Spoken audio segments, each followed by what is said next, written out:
Hello, and welcome to another episode of Life is a Piano. Thanks for tuning in.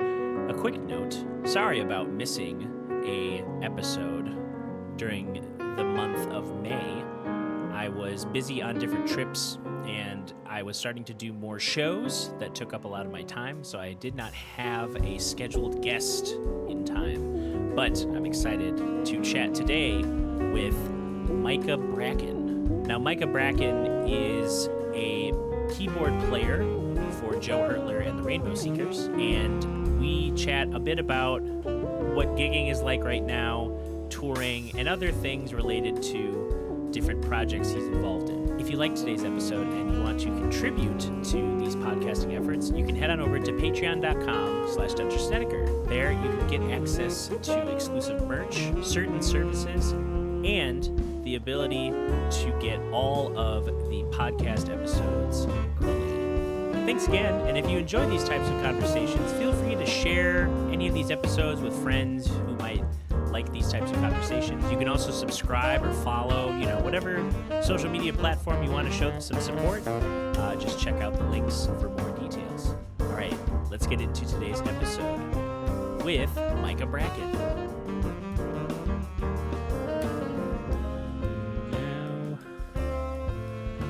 Easy. Cool. Yeah, thanks for doing this. Yeah, of course.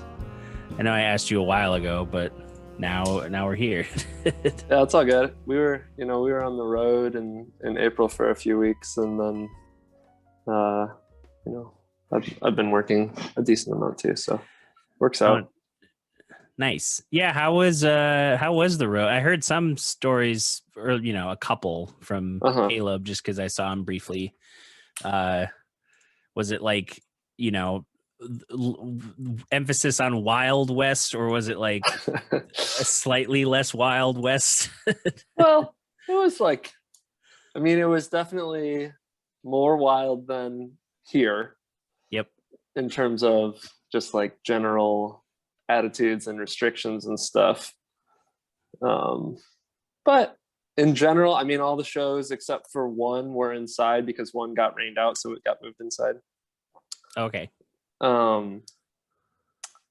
But in general, people were wearing masks, which was about all you could hope for. But right. Yeah, I don't know. Relatively early on, I sort of decided that I wasn't going to let other people's actions affect the way I was trying to, enjoy the show. And we were all the whole band was vaccinated, and we were all doing our best to, stay safe. So I felt good about that. People are going to do what they're going to do. Right. Yeah. And for the most part, the people who are going to go be crazy about it were already crazy about it. So it's not like you can't see that coming a mile away sometimes. Oh yeah. Mm-hmm, totally. It's like, oh, she's a problem. Yeah. Here she comes.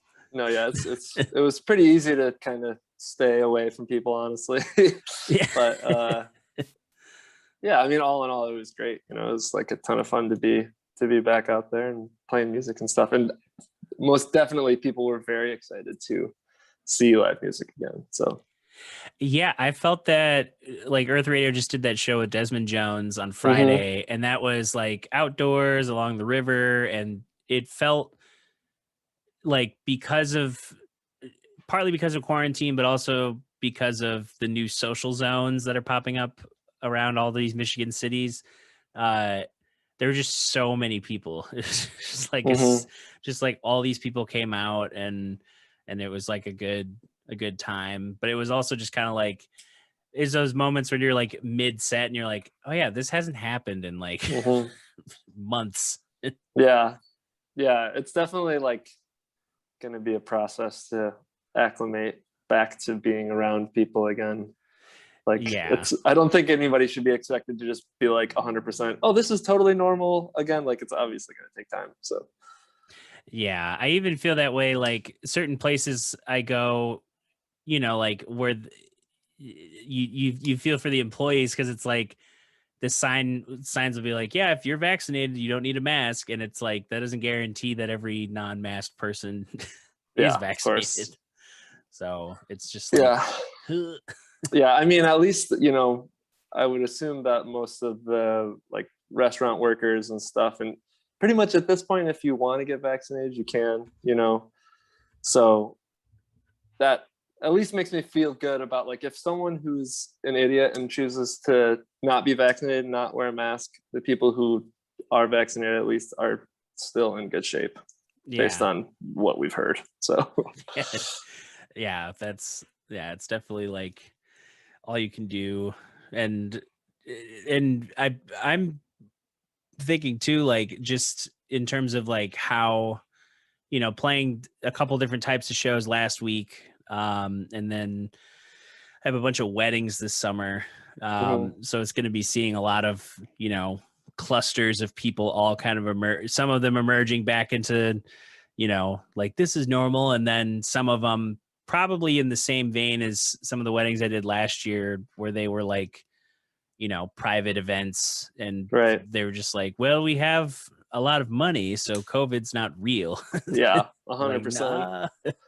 I mean, that's what it's like when we were in Charleston. Like I was saying, like most of the places, like in general, people, you know, everyone pretty much wore masks. And I mean, we played in like a few bigger cities, and the attitudes there were typically pretty, you know, like let's be safe about this. But Charleston, which is like definitely like vacation zone, it was just a lot of like rich people being like, COVID doesn't exist. So we did it. Yeah.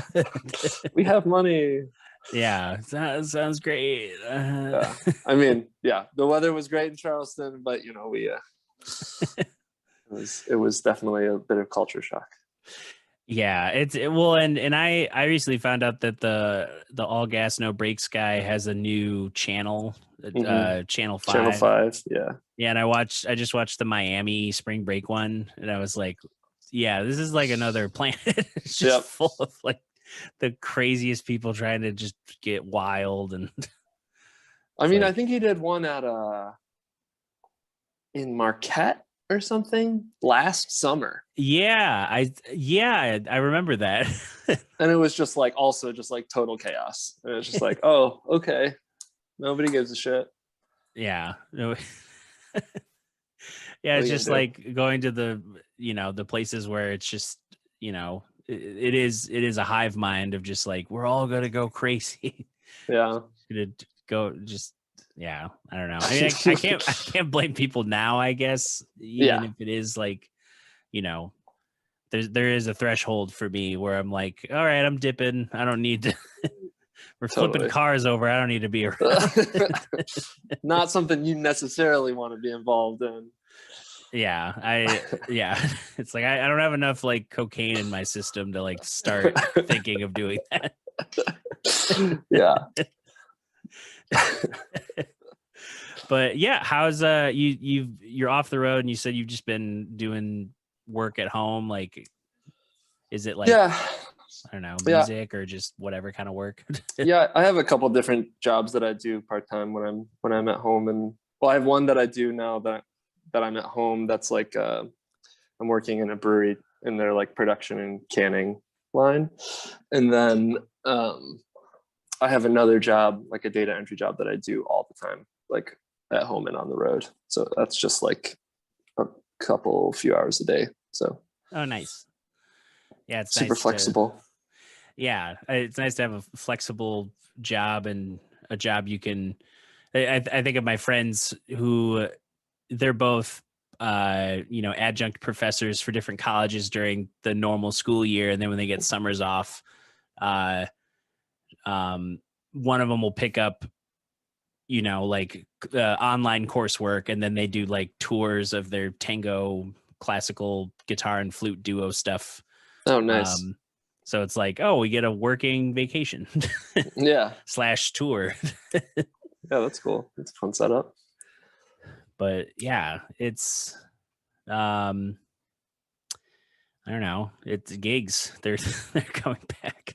Yeah, definitely. We have a decent amount on the calendar now, but we're also in the process of recording and trying to get some new music together. So we're also not trying to go super hard, which is totally fine with how things are. We can afford to take it slow a little bit.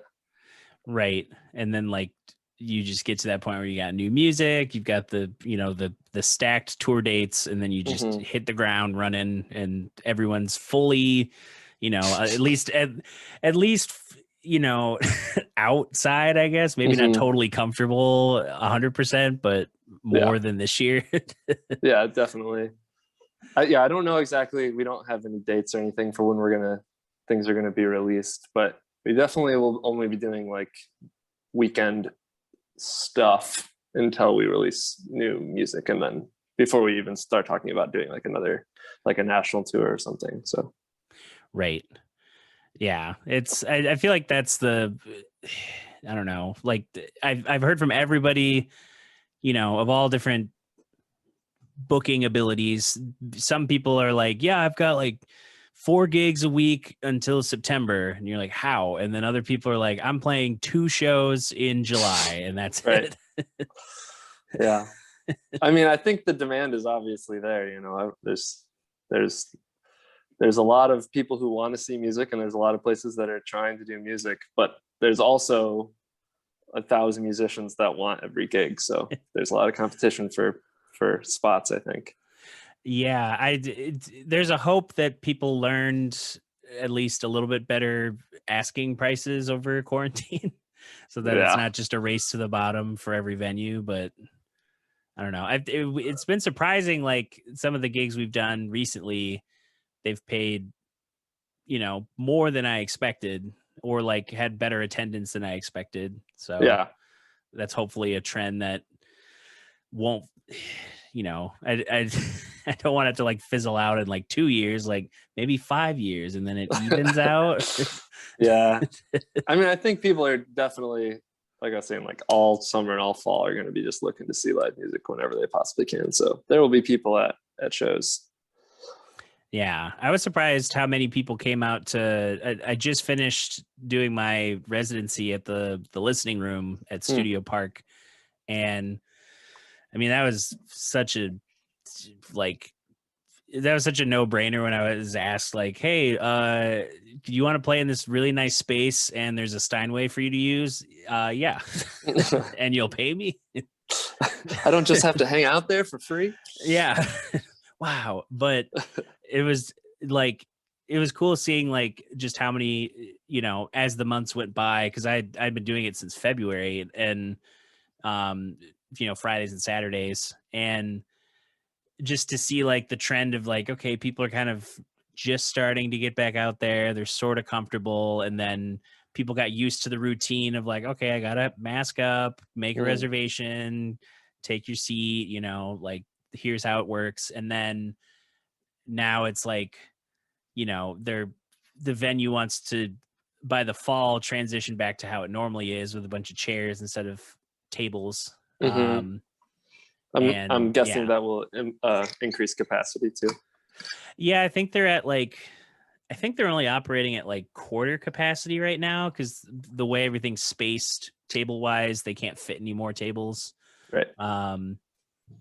But normally it's like 200, I think, is what they can fit comfortably. Yeah, I haven't made it over there yet. I've heard it's a cool space. Yeah, it was you know, they brought up a guy from Chicago to design it, so it's got like a Chicago club style feel where it all just kind of focuses in on the stage. Nice. And the speaker array is great. It's got like, you know, one little ring of speakers by the like close to the stage, and then like smaller ones slightly further out, and then even smaller ones further out, and everyone gets a nice mix of all the frequencies no matter where you are in the room. Good. So cool. Yeah, it's a cool spot. But yeah, I'm looking forward to at least, you know, if I'm not doing any, I don't think I'm doing any dates like dipping into Ohio or Chicago or, you know, leaving Michigan, but it'll be nice to go places and feel like I feel like at least there's progress, like there's movement, like I'm getting in my car going somewhere, like this is different. Yeah, as opposed to down the street or whatever. Yeah, as opposed to just being like, well, I haven't left my house in 3 days. Yeah. I suppose I should do something. Yeah, totally. Yeah, were you guys just kind of like chilling, waiting it? I mean, I know like Joe Hertler goes, I see you guys go camping a lot, and kayaking, and he seems to do that a lot too. And but that's not every day. No. I mean, both Joe and I both bought houses in the last year. There you go. So we've been kind of both hunkered down in our respective houses. I've been doing a ton of so many projects, unlimited, always projects, just never ending. Yeah. Just like, was it like, was it like an older house you need to fix up, or was it like renovate the, like, oh, I don't like beige, I'm going to make everything blue. I don't know. Well, it's not necessarily, I wouldn't put it in the fixer upper category exactly. Yeah. It was 100% livable. But there's a lot of things that need changing. So including the mustard yellow walls and the shitty beige and stuff like that. So making progress here and there. But yeah, it is a very old house. It was built in 1860. So Civil War era house. So it's haunted and 100%. Yep. The guy left the chest freezer in the basement. There's a body in there. We just haven't opened it. So we know it's there. We just don't want to try and don't want to deal with it. Yeah. Avoid at all costs. Yeah. It's funny how I feel like every house I've stepped into that's like brand new or like brand new to me, I guess, like, oh, I'm moving. Like I walk in and you just have that moment of like, I don't really like how this house looks. It seems to always happen. Like you never walk into a house, you're like, it's perfect. It's like, no, I got to repaint the walls. I got to change the doors. I got to. Well, I don't think we have enough money to go into places and be like, it's perfect and get the place we want, Yeah, that's totally true. But some people do. Some people get to go into a house and be like, it's exactly what I want. It's like, I will pay $400,000 cash. Yeah, I have it in my hand. What? Yeah. I saw that. I didn't watch the show, but I saw the trailers, and somebody kind of just told me oh, this is what happens basically every episode. It was that show, Marriage or Mortgage, and it's like each couple has a budget, and then there's like this lady's like the best realtor ever, and then the other lady's like an award-winning wedding planner or whatever, and they both women have to like present like, hey, here's your dream home, like, do you want to spend your money on that, or here's your dream wedding, do you want to spend it on that? And like most people picked wedding. Yeah. And I was like, you could have had a cool house. Wouldn't be my first choice to have a wedding instead of a house, as evidenced by me having a house before a wedding. So there you go. Yeah, it's evidence of you bought a house. Exactly. Yeah, I mean, I have, a good handful of my friends are married or are getting married, and I'm super stoked to go to their weddings, but weddings are very expensive, and hopefully they just happen one time and then it's done. So houses you get to keep for a while. Yeah. Houses can change in good ways. Yeah. Yeah, I don't blame. Well, I don't know if I don't blame the people in the show. I kind of blame them. It was their choice to not pick a house. Yeah. But I wish I could have been like a third judge on the show and been like, hey, as a person who's done probably 1,000 weddings, like you all of them are the same. Yeah. It's like you're just dressing like, oh, you ride it on a white horse. Somebody else did a my Jeep. special day. Yeah. Yeah, someone else, a horse-drawn carriage. Someone else in a rented sports car. Like Right. you're all getting there. It's like you all have the same playlists. You all Mhm. like, unless you're like culturally, from a different part of the world, every American playlist at a wedding seems to be the same. Yeah.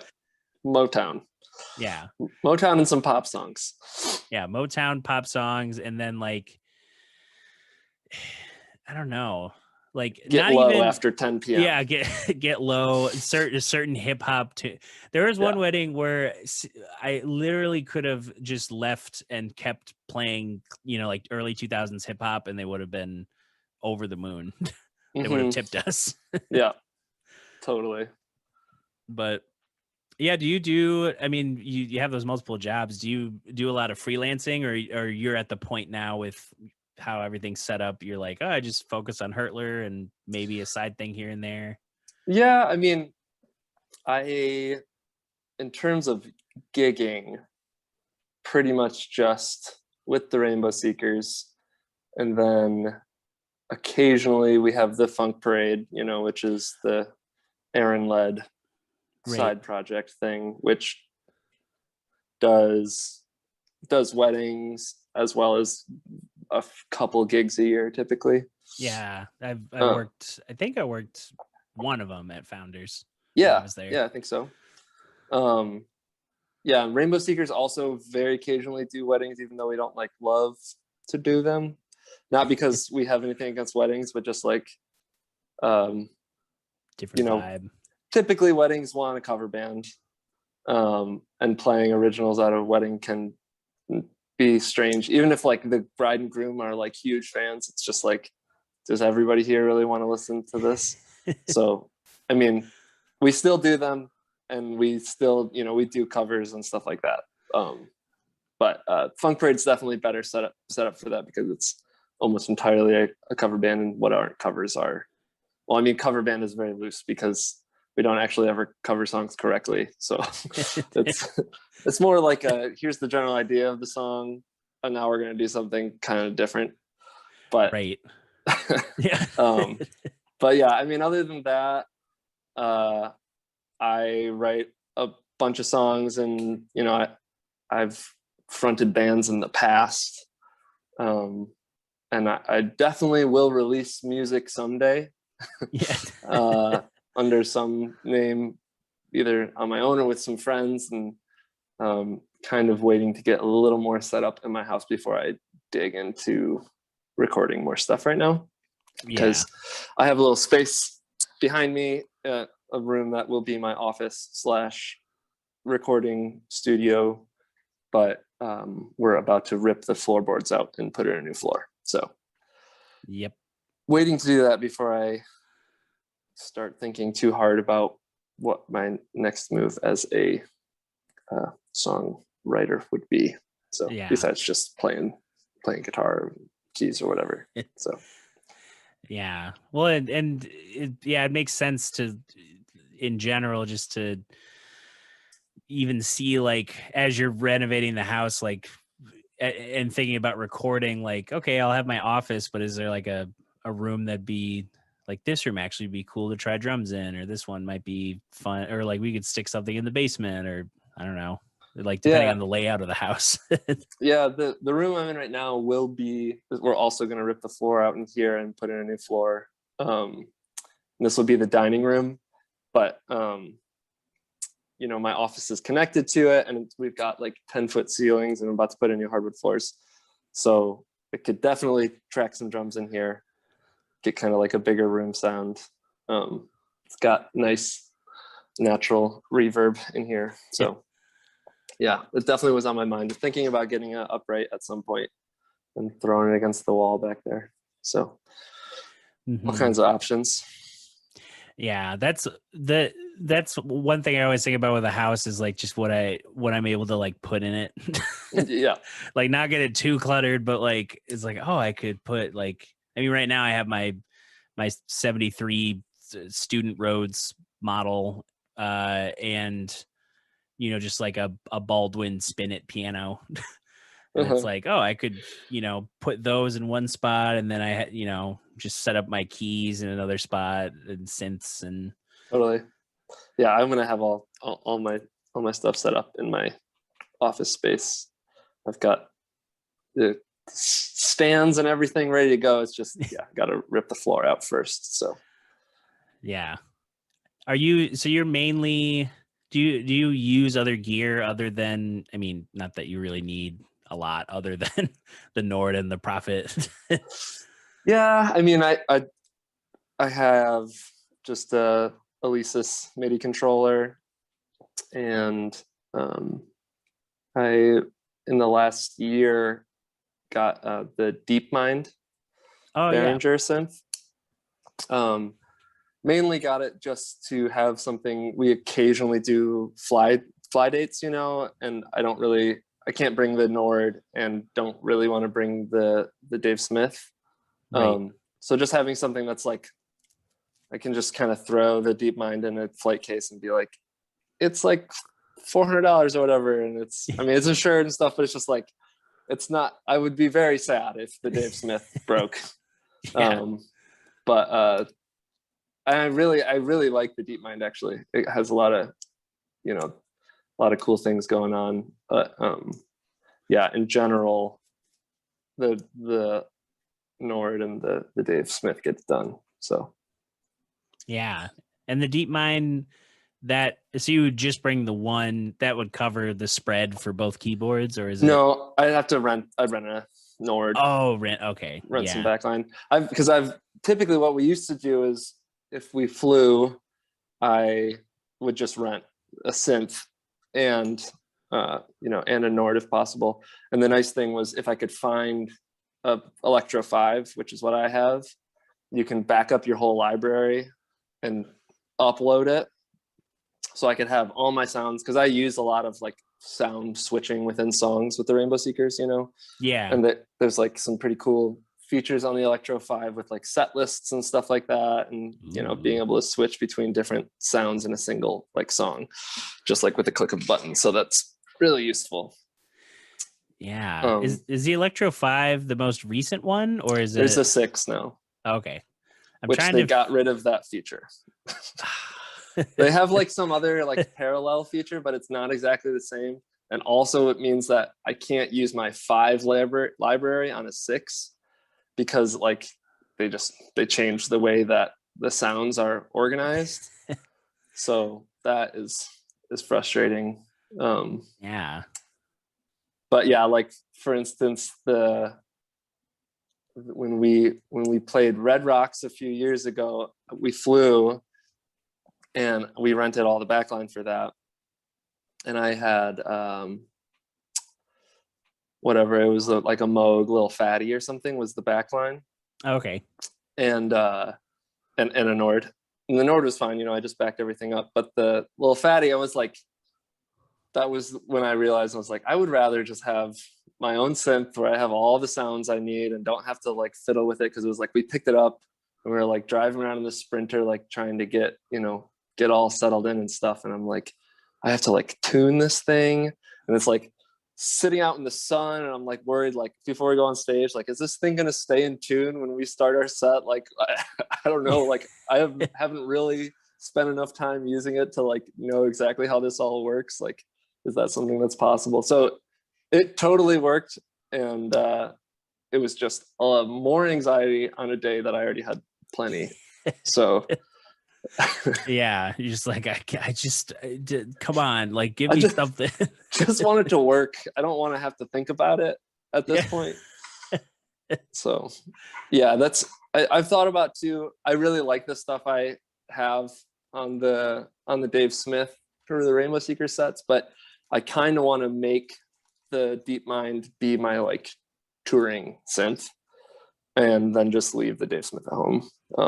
But it would just take some time of me programming patches and stuff like that. And I like the way the Dave Smith is set up with, there's like these, you can have like 16 presets essentially.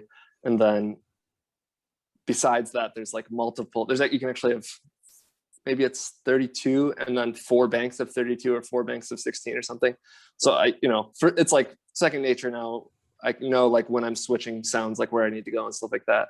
Yeah. And it's not quite as easy on the DeepMind to switch between sounds. There's like a favorites list and you can like scroll between favorites pretty easily. But I'm just, you get into the flow of doing things one way. It takes a lot of effort sometimes to do something different. Yeah, it's like getting a new car and you're like, I know how to drive a car, but this, like, the steering wheel is a little different. Yeah. Like You like try to turn on the windshield wipers and instead you're flashing your brights. And you're like, oh, let me just I'll just go in reverse. Oh, that was the trunk. All right. Yeah. Exactly. Yeah, my rig's always been kind of like just find a good deal here and there and then just kind of add it into this weird contraption of wires and things.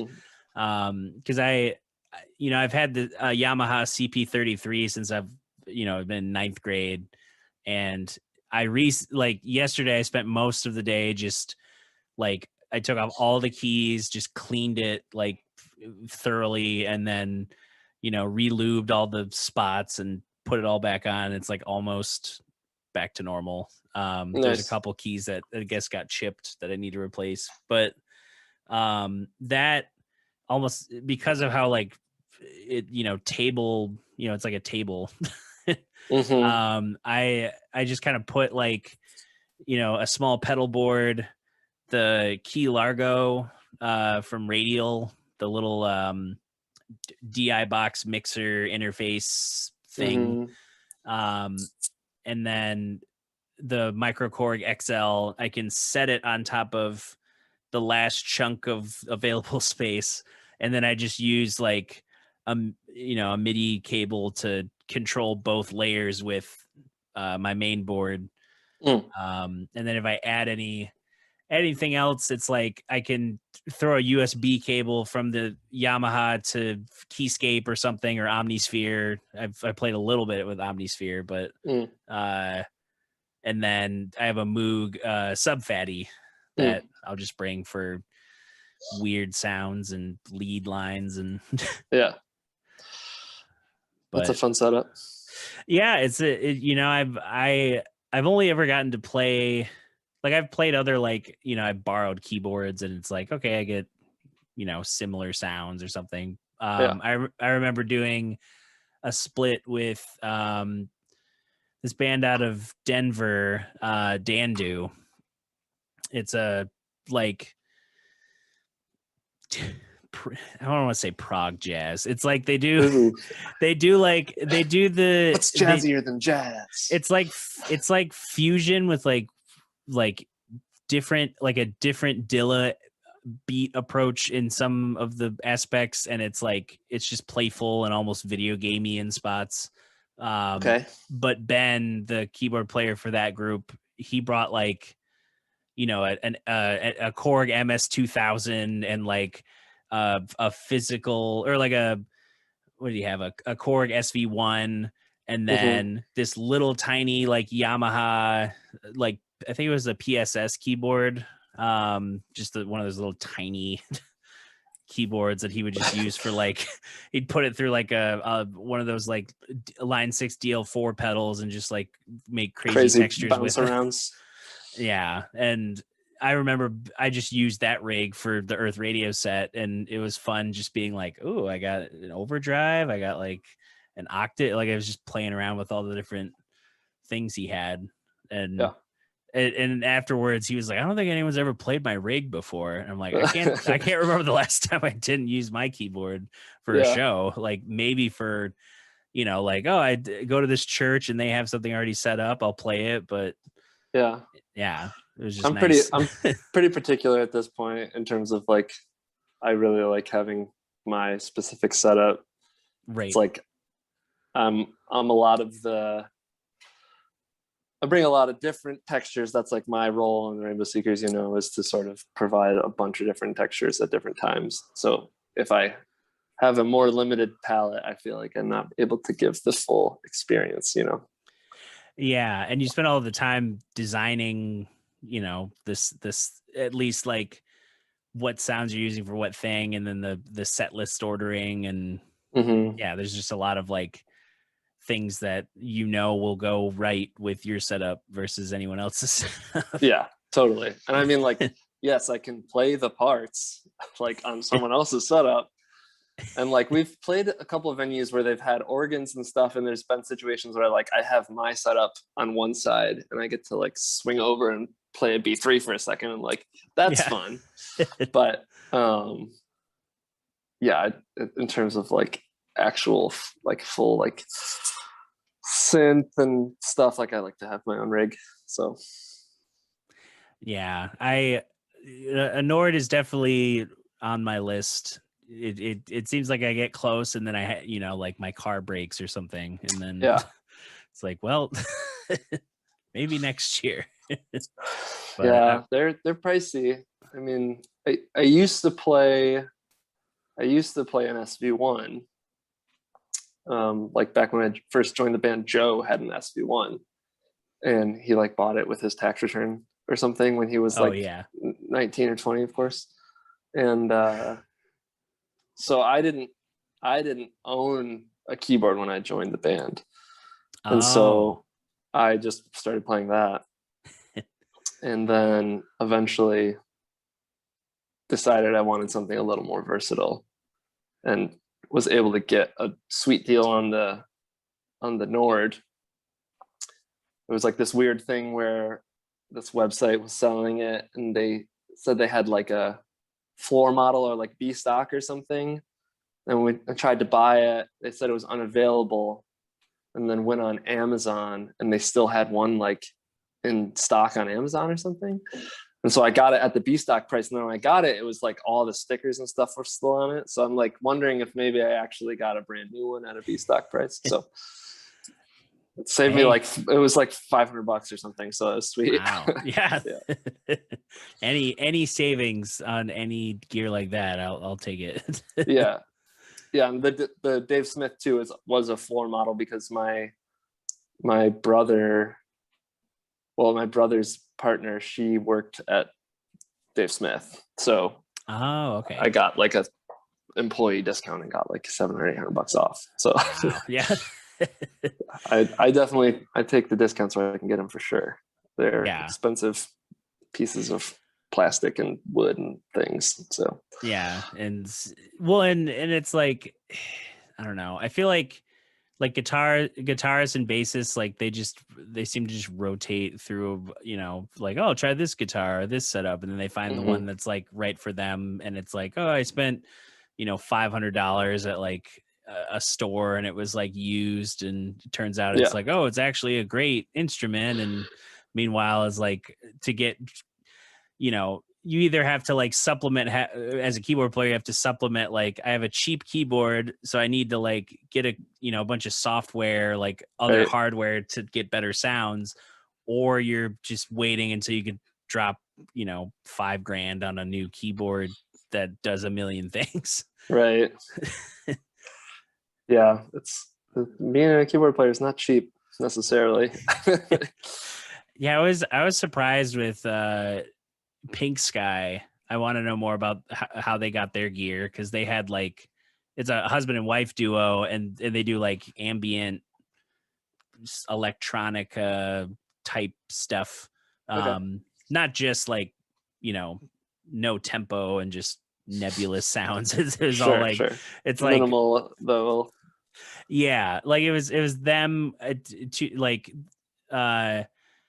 you know, just playing different keyboards, triggering different sequences, triggering different effects. But his rig was like, he brought out, you know, like a 73 Rhodes, like a suitcase, and then he had a sub 37 and a Dave, I think a Prophet 10, and then also had on his pedal board, like, you know, one of the new like Seymour Duncan, probably $500 pedal, and then like 4 Chase Bliss pedals, like, probably like $2,000 worth of pedals just in those 4. I was like, where did you, it's like, can I Independently have, wealthy. yeah, I'm like, how was it a grant? Like, let me get one. Yeah. The free money for keyboard player grant. Yeah. I'd also like to know about this. please donate to the Have Keyboard Players Get Gear fund. Yeah. Always, it's an endless, bottomless pit that needs to be filled. So yeah, we're taking donations.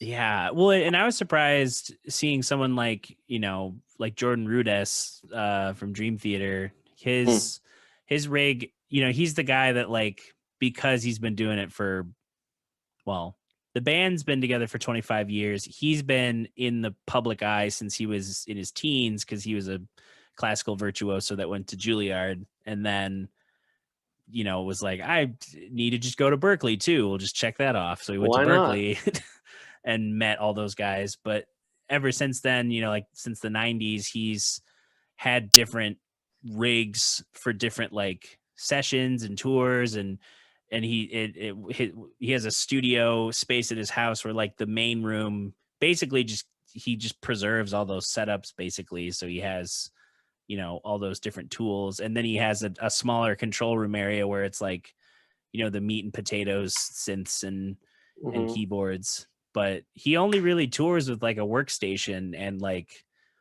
one of those like Hammond SK controllers. And it's like, oh, he's got a couple extra toys and like a multi-effects processor. Yeah. And he just could do everything from, strings to percussion to all sorts of things. And I'm like, that must be nice. Have all the sounds in like 2 things. Yeah, I mean, you can't, unless you want to be setting up for an hour, you can't just keep adding to your live setup necessarily. So yeah, I think I watched, because I was like going on a dive of trying to find keyboard rig rundowns, because guitars, like, it's like they give them so much time and it's like well lit and well shot, and like some of those keyboard magazine ones are like, it's like, I got my phone out and we're here like while they're setting up the stage at Madison Square Garden, we're talking to Larry Goldings, and there's a forklift in the background. We've got 7 minutes before we got to get off the stage. Yeah, and like the dude's like, oh, what are you working with here? You got new keyboards? He's like, this is all just rented backline. None of it's mine. He's like, normally I would have like this set up this way, but you're just gonna have to imagine it. The tech set this up for me, so I don't actually know how any of it works. Yeah, I just know I could play it. Yeah. Yeah, and yeah, so to find Jordan's, and they're like, Jordan's was pretty complete, and then I can't remember the guy from the Disco Biscuits, but he was like the opposite. He had like, vintage, synths, Hohner Clav, Rhodes, organ, just in a big station, and then stacked up. Yeah, just had every possible thing you could want surrounding him. I'm like, that must be half your day is just setting that up. Yeah, I don't know if he sets it up, but yeah, it's half of somebody's day, I'm sure. Yeah, he's got to the point where he can pay someone to exactly get half of his day back. Because other than drums in Earth Radio, I feel like I'm the one that takes the longest to tear down with all my wires and cables. Yeah, no, I'm pretty close to. I mean, drums take the longest, obviously, but I also have a giant tom that takes like 30 seconds to take down and stuff like that. So yeah, takes a minute, but I've gotten pretty good. My setup's not too complicated, so. Yeah. Do you, when you're recording with the band, is that you start there and then see what other stuff's in the studio, or do you like just blank slate? I use whatever is available wherever we are, and then worry about adapting it for the live show later. Right. So, and I mean, a lot of Joe's original demos, he just uses software synths, or software, whatever, samples, whatever he can get his hands on. And then I'll go and redo some stuff, or maybe just like tweak some stuff, but yeah, we put the polish. Yeah. Use whatever it possibly can to achieve whatever my goal is, Yeah. Yeah. I tend to do that, mainly because I know, my Yamaha's not, no one wants to hear that piano sound on a recording. Yeah. If I can avoid it at all, I will try to get a hold of a real piano and a real organ for recording. Yeah. But yeah, everything else I just use whatever I can get my hands on, whatever sounds good, and a lot of times too, like some of our recordings are like pretty dense and have a lot going on. So it's like, maybe I don't need a lot for certain situations, just like, I don't need the most like crazy full sounding synth with 3 layers of delay and all this stuff, it's like, it's just going to get EQ'd to shit anyway and push into a little box. So like, maybe I just need to find something that fits this one little hole here and go with that. So yeah, find the thing that works better, and sometimes it's just easier, like instead of sifting through. I know for me it's like, the problem I have with Omnisphere right now is there's just so many sounds that I'm just like, anytime I find a sound I like, I have to like remember to save it to a user bank so I can find it later. Yeah. Just totally thousands of sounds. Although I do like, I like Keyscape for how nerdy you can get with like shaping the tone. Like if you want, you could just turn off pitch and just have only the metallic sounds of the Rhodes. Like if you cool. Really want to get like if that's what you're looking for. Yeah.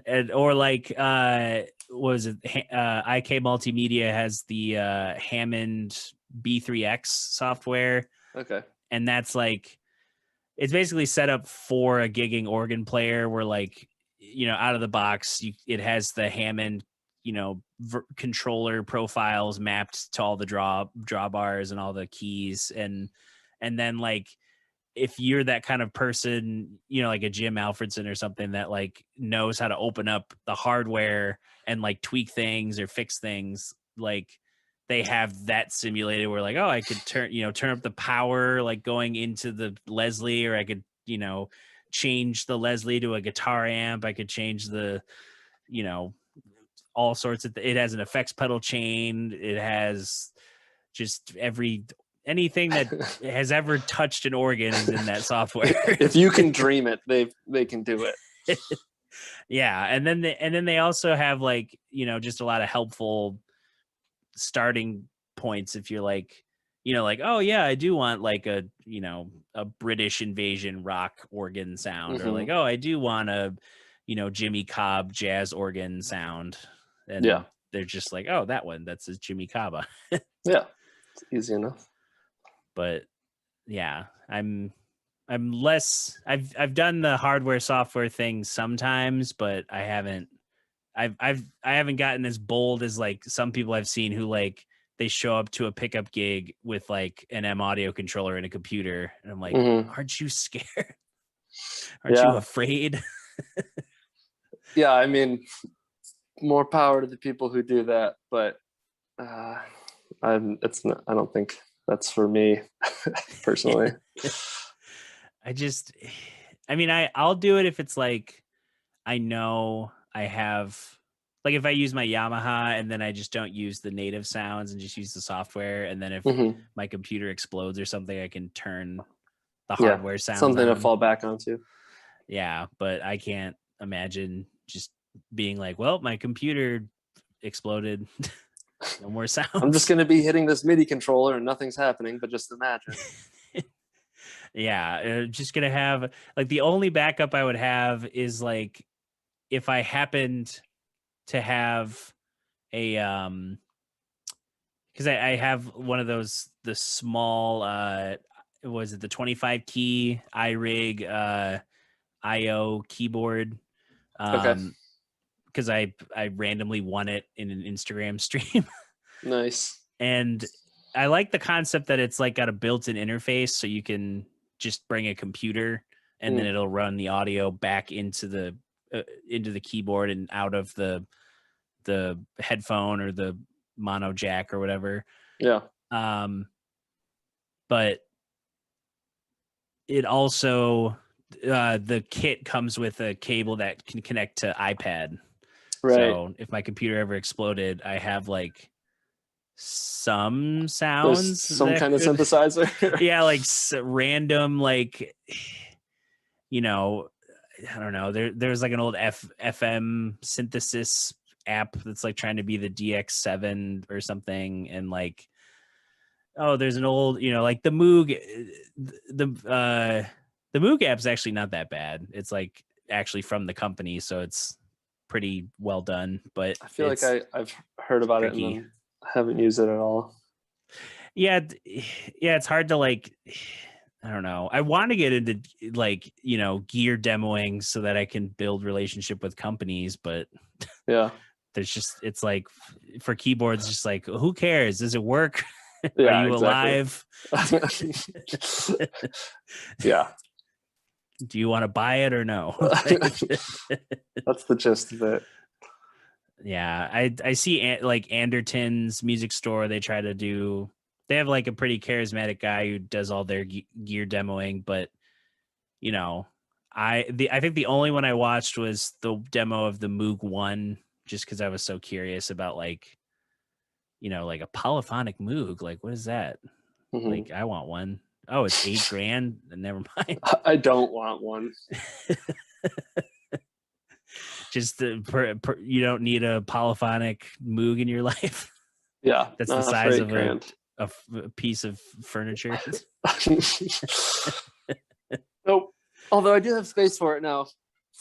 Yeah, I could put a furniture-sized keyboard over my house. Well, the one thing I liked about it was the time machine function. So if you're just like noodling and I don't know, if there's a power surge and it shuts off the thing, you could be like, oh, at 11:35 I was noodling. Let's scroll up to 11:35 and then it'll just recall all your settings. Nice. But seems like kind of a specific use, but the idea is definitely cool. Yeah, it's as much as it's like cool, it's also like, I can't convince Third Coast Recording Company to buy one because they're like, what would we use it for? I'm like, I would use it like twice, probably. Yeah. Like, that's not enough. It'd be cool. No, we don't have cool money. Yeah. You need to be really cool to have $8,000 just sitting around for one of those. You need real cool money. Just real or really uncool. Like they've done some awful things to just have throwaway money. Yeah. As much as I'm curious, I don't know. I don't think I'll ever have one. Even if I do, like, if tomorrow you won 100 Grammys. What? I didn't even submit. Here's your $1 million. Yeah. Sweet. Thank you. That's so cool that you just had $1 million just for me. This is earmarked for you. Yeah. Although, probably not what I was spending the money on, to be honest. Yeah. On gear. Well, I would spend my money on some gear, don't get me wrong, but maybe not that keyboard specifically. Yeah. So, I don't know. There's other things I would definitely buy first. Mm-hmm.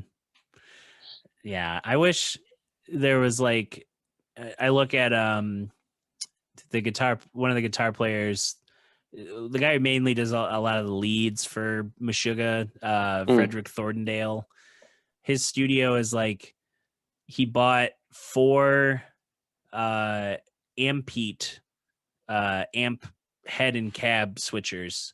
So Okay. each Ampete switcher, you can plug 8 cabs and 8 heads into the unit, and then you can run any head in combination with any cabinet, and then you can run any 2 heads with any cabinet, and then you can run that in a series up to 4. So you have 32 heads, 32 cabinets, all different combinations of that, and then, you know, double however many pairs of heads with cabinets. Like, he basically just has, it's like his studio is just like, hey, do you need a guitar tone? I have all of them. And he just has in all of existence. these in like isolation booths or something, or they're just like out in a room. Yeah, he's got a separate amp room that just has like all the cabinets, you know, pretty much like with stands, and all he needs to do is swap mics.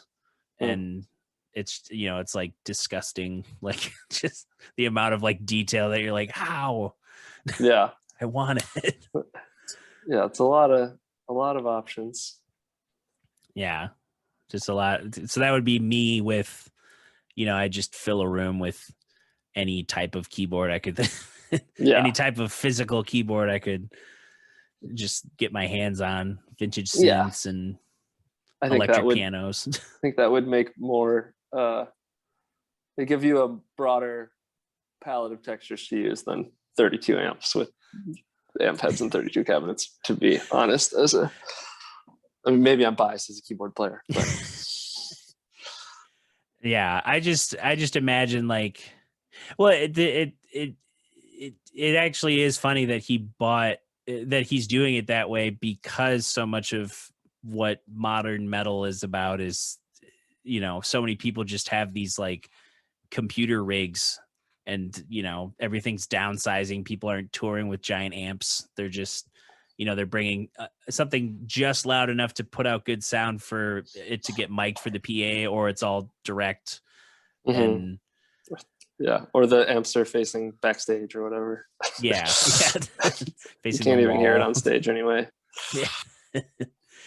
But yeah, I'm at least glad I don't have to think about that as a keyboard player. Just, it's like, where's the PA? Let me just plug in. I plug in. Yeah, totally. I don't need anything else really. But yeah.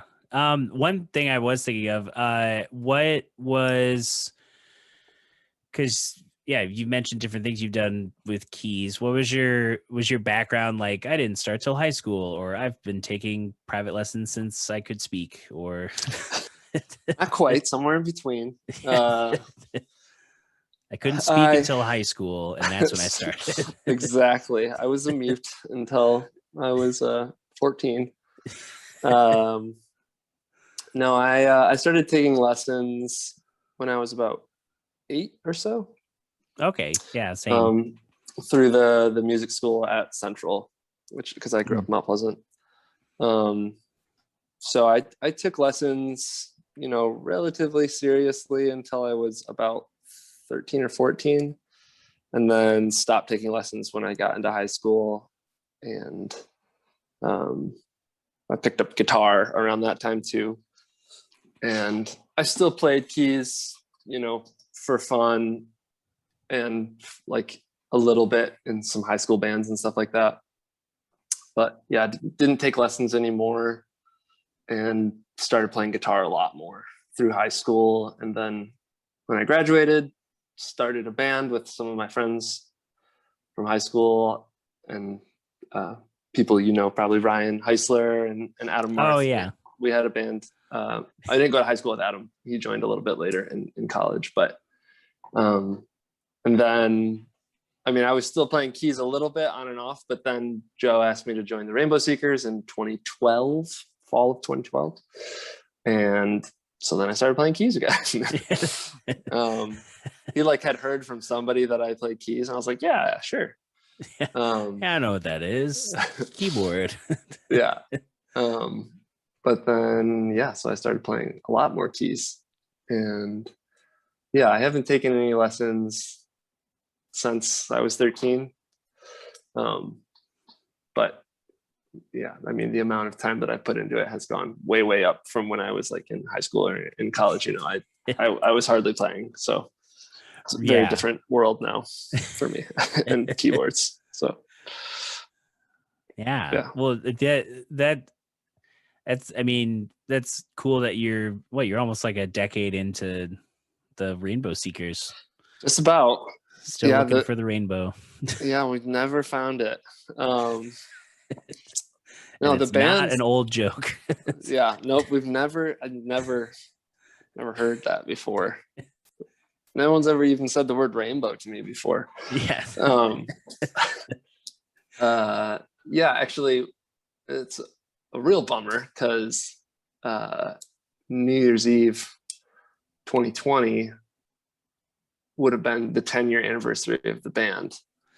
And we were supposed to play at Founders, and it was going to be like a 10-year anniversary show. And just blow that place out of the water.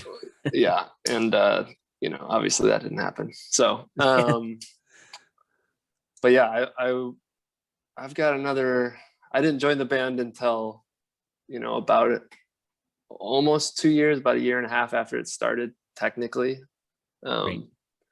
So I still got a little bit of time till my personal 10-year anniversary, but we're getting close.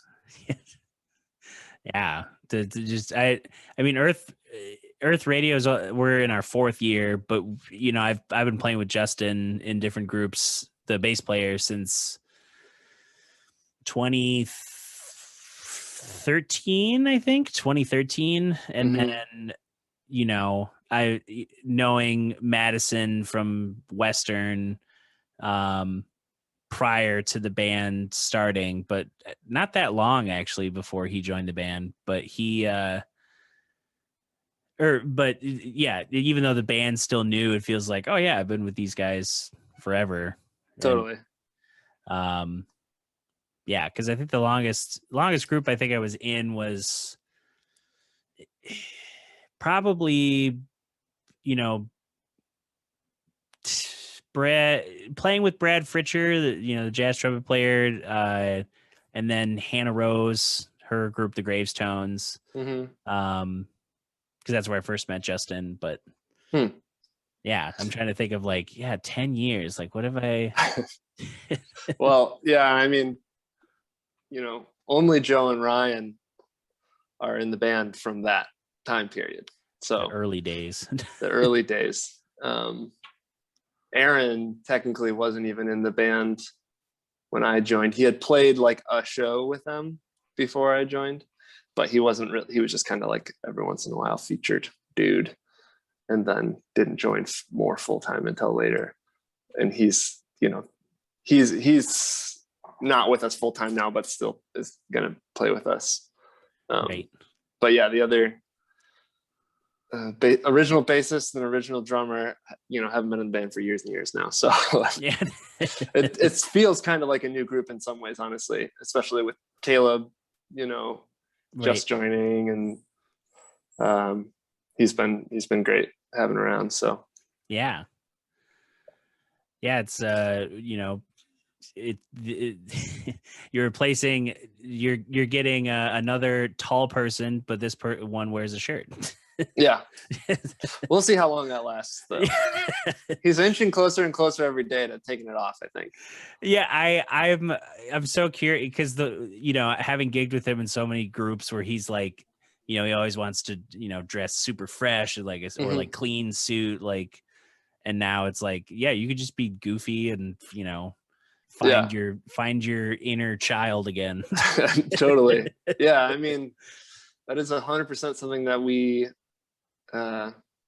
encourage. Is just like, our whole goal is to have fun on stage and hope that transmits out to the audience, and then they have fun, and then we have fun. And I feel like Caleb is definitely leaning into that, and that's great to see, because it seems like he's having a good time letting loose with us, and that makes it more fun for everybody. So yeah, I imagine it's like for him, it's like in terms of like vocabulary and like what he has to prepare. Like he's just got to remember certain parts of songs, interact with the band, be present, and contribute in whatever way. It's not like it's not like jazz school or something. It's like, obviously, very different. It's very like be expressive, but also like well, for him it's like he already has all tone chops, Totally, all that, so it's just plugging him into the goofy side of being on a stage. And also just like, I'm sure that even the on stage and musical dynamics for our band are somewhat unique to us and unique for him to play. So just plugging into that too and figuring out like, we're a band that at least tries to leave plenty of space when necessary. Trying. We try.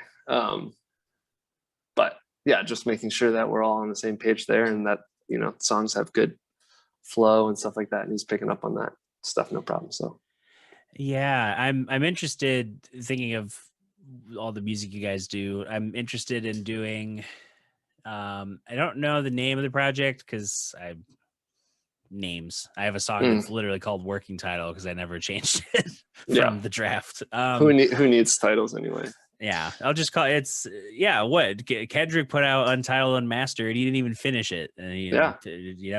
Why unrecorded? I'll just put out nothing. And I have so many. I have a whole bunch of albums I've released called Unrecorded, Unreleased. They're great. You can find them on Spotify if you look hard enough.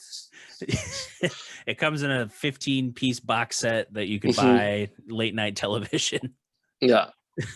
I've got some infomercials running right now, actually. So, but yeah, I don't know what I'm going to call the project, but I wanted to figure out arrangements of like focusing on Michigan songwriters. So just thinking of like, Hertler writes a lot of songs, May Early Wine, Seth Bernard, just like finding songs that are like, oh, this is a fun prompt. Let's rework it for, I'm starting at jazz trio, but I might add a horn or a couple of horns, but I kind of like the, how like Bad Plus does weird covers.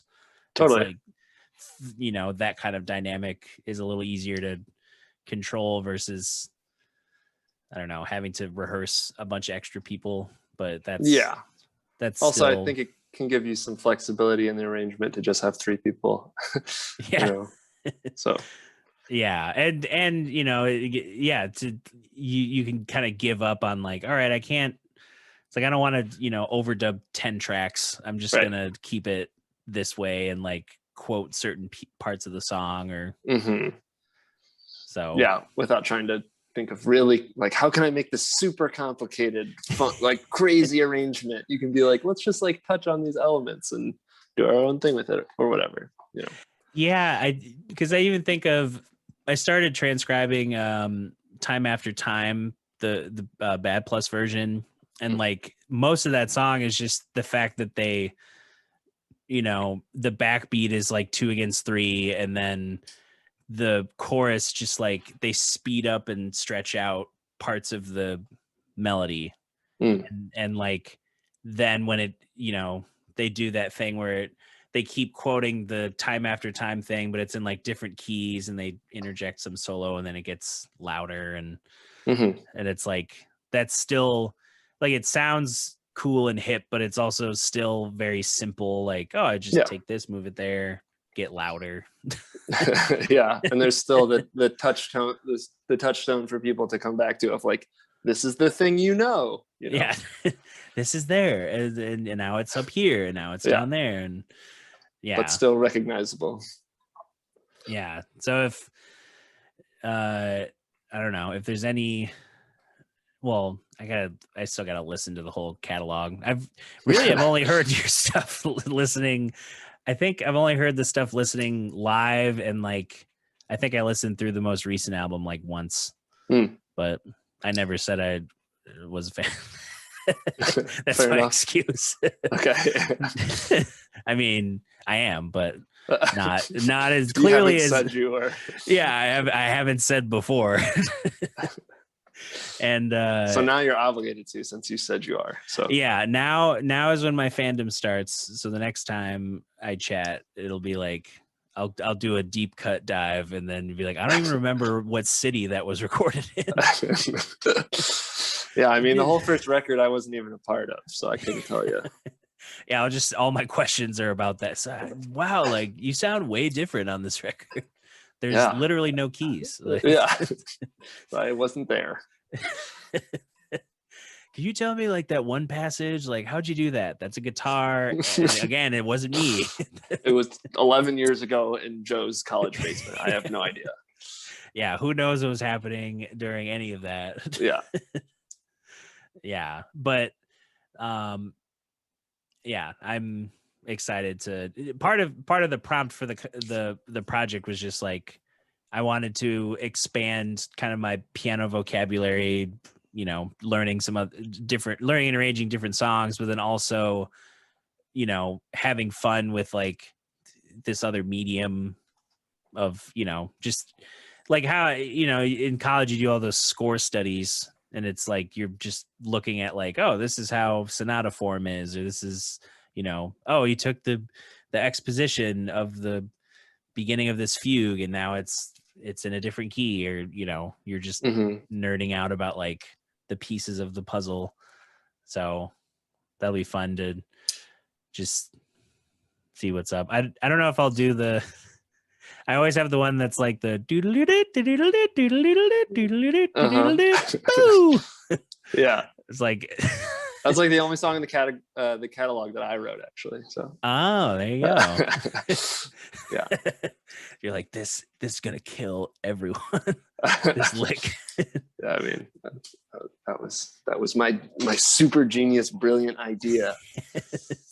It's my high art, my deep strategy, my yeah. Have you ever heard of major sevenths before? Yeah. Do you even get into crypto? You don't even know what technology and the future sound. Yeah, that was my future sound. Yeah. Super complicated. It does lend itself. I mean, aside from the obvious cheering, is like you want to do something after that little gap. Yeah. It's interesting because we started doing that live, or like it just started happening or something. And then we were like, let's like try to put it on the record.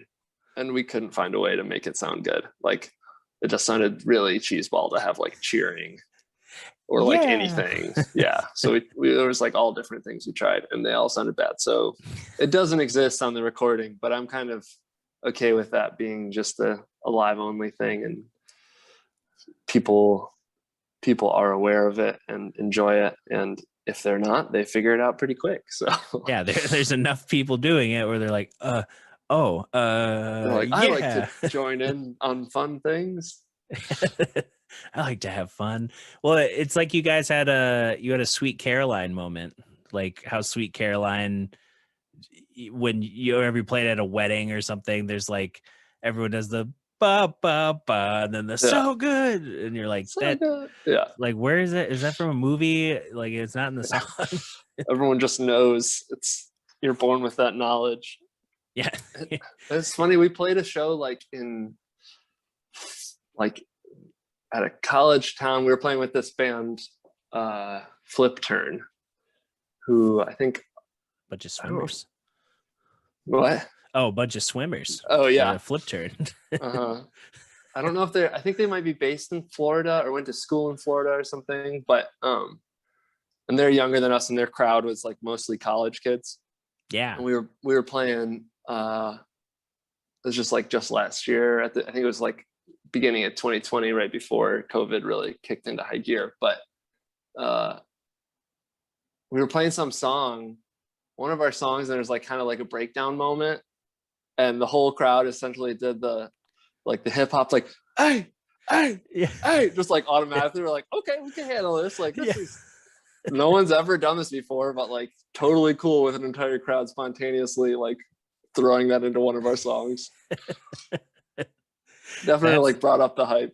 So Yeah, that's like, it's funny because I've definitely done that, in the car rides with Earth Radio. Like we'll just throw those in because it's funny, Yeah.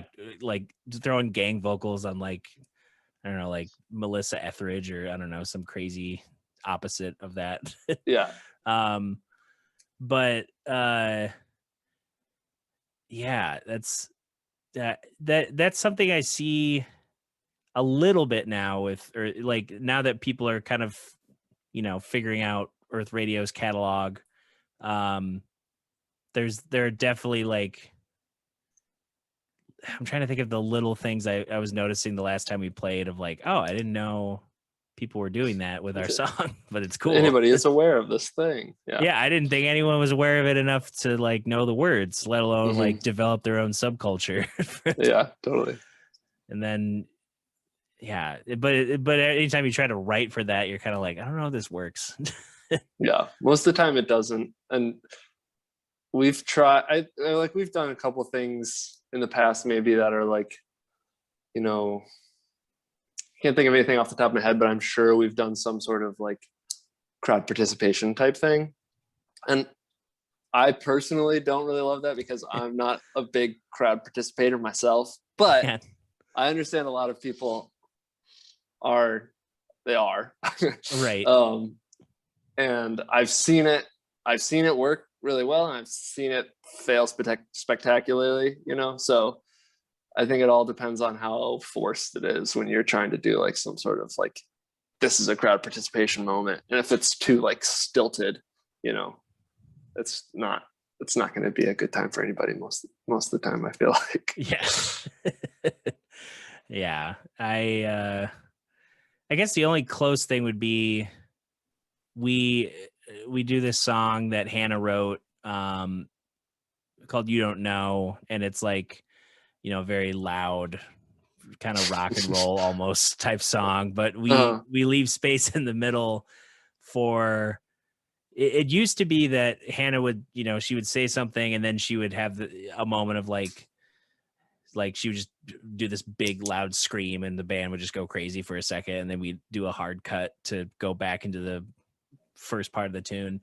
But at the Listening Lawn show, she was just doing a back and forth with the crowd, just like, how many of you need to get out all your pent up quarantine energy? Mm-hmm. And just hearing like, yeah, and then she'd point the mic and there's 100 people, gah. Yeah. So see, that doesn't sound too forced, it's like, yeah. you're helping people with a desire and need they already have, Yeah, just like, tell me when I can scream. Yeah. Tell me when I could dance. Yeah, as opposed to like, clap this complex pattern for me because otherwise we can't start the song. The only time I saw that work, and work being enough people fail. were doing, yeah, enough people were doing it right, where like, and they probably had clicks in their ears, but when Animals as Leaders, whenever they do the song CAFO off of the first album, there's a tapping part where the rhythm is just like, or the lower, like he does, eight-handed tapping. How guitarists grow extra limbs. Yeah, especially that guy. Yeah, he needs it. Yeah, you need more limbs to play more notes. But they do like, what is it? The lower part has like, if this is the tempo, they're having like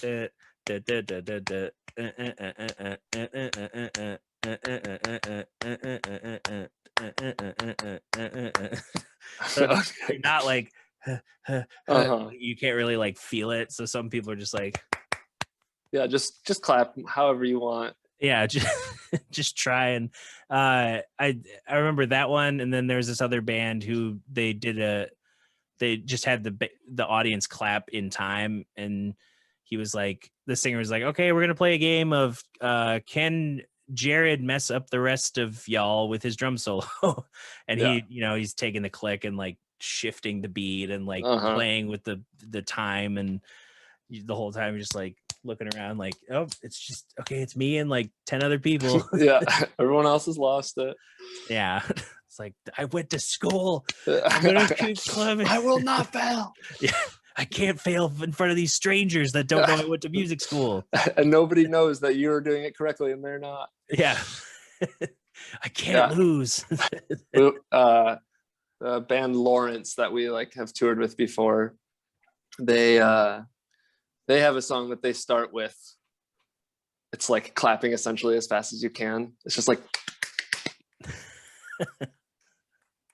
and it's like people start doing that and then they run out of steam, but then they start the song or whatever. But I like that because it's almost like kind of a joke. Like, okay, you can try to keep this going, but you can't do it forever. So right. Yeah. We invite you to try and do this for a long time, but you will fail. Yeah, you will fail. Yeah, I like that. I like it. It's a guaranteed failure for everyone at some point. So yeah, there's no yeah. Yep, guaranteed failure for the audience. But we all fail together, Yeah. Everyone fails. And everyone's in on the joke, and everyone knows they're not going to be able to do it forever. So, I don't know. Right. Yeah. That's so true. But yeah. Well, I don't know if we've been going for, I think, about an hour, close to an hour and a half. Oh. I don't know. It's getting, for me, I'm like dinner. Yep, same. Dinner time.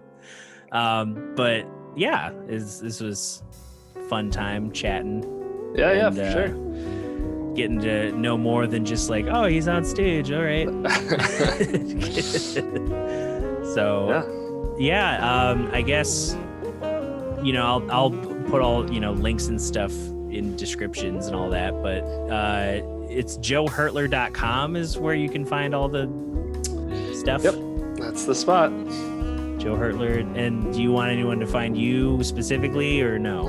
Not right now. Okay. No, I'll remain in the shadows.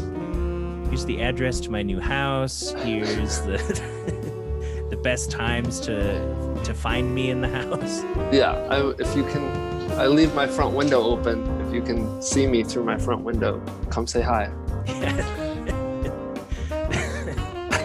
Just imagine someone is listening and they look up and they just see you in the window of a house. Yeah. Like, what? But yeah. Thanks for coming on and thanks for having me.